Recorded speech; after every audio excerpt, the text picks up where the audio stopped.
Okay, moving along here. What we want to do is that we want to go back to our union sets, but this time we want to take the union of both of the sets, not the intersection. So we want to know if I had set A and set B, if I took their union. And union basically means, check this out here, it means add up, or the combination of all the elements in A and all the elements in B. Okay, so it's basically either one. So that's why the definition right here. So this capital U right here is the mathematical symbol for union. And so this means set A, or the union of set A and B, is all X elements such that X is an element of A or X is an element of B. So it really means it's both now. So that's kind of like the differences here. If it's the intersection, then that means and the union right here means or. And a little more specifically that may help you, when it's talking about the intersection, you want to know where do they overlap, right? Where do they overlap? Now here, we really don't care about where they overlap. The or basically means even if they were to go both ways, it just means that where do both of them lie. And so like you'll kind of see when we do some examples of what I kind of mean by that. But so what? Let's go here. So what's the union of A and B? So here's A and here's B. Again, union means it's either or. It's either how much of A and how much of B. So look, see how they both have 1, they both have 3, and they both have 5?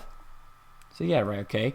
But remember, the union means it's everything in set A or in set B. So that means also we have 2, 4, and 6. So the answer right here is really going to be 1, 2, 3, 4, 5, 6, or just A.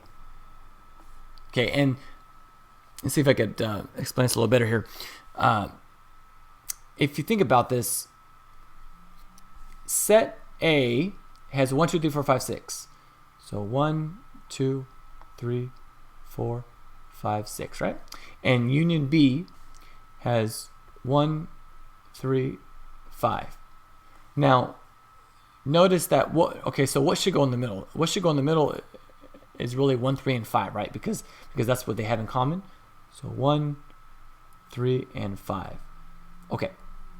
Let me erase then this right here, 1, 3, 5, and erase that 3, erase that 1, and erase that 5, and I'll put that 6 right there. Okay, so check this out. If I have, so I know that A has 1, 2, 1, 2, 3, 4, 5, 6, and I know that B has 1, 3, 5. And I know that both of them have 1, 3, and 5. Okay, so when I say what is the union of them, okay, what's the union of A and B? What that means is how many elements do they all have together now? And what I mean by that is, see, basically it's everything that's colored in. So it's everything that's in A and everything that's in B and everything that's in the intersection. So really, this picture right here with the color shaded is probably the best example here that I can give you, because it's whatever's in A, whatever's in B, and whatever is in the middle of them that they have in common. It's all of that. So wouldn't it make sense that, well, if you look at all the numbers, what are all the numbers? Well, all the numbers are 1, 2, 3, 4, 5, 6. Bam. And so it doesn't matter that this doesn't have 2 and 4 and 6. It's whatever that they all have. Okay. How about B and D? What's the union of B and D? Well, the union of B and D would be 1, 3, 4, and 5. 1, 3, 4, and 5. Because if you combine all of them, that's what you get.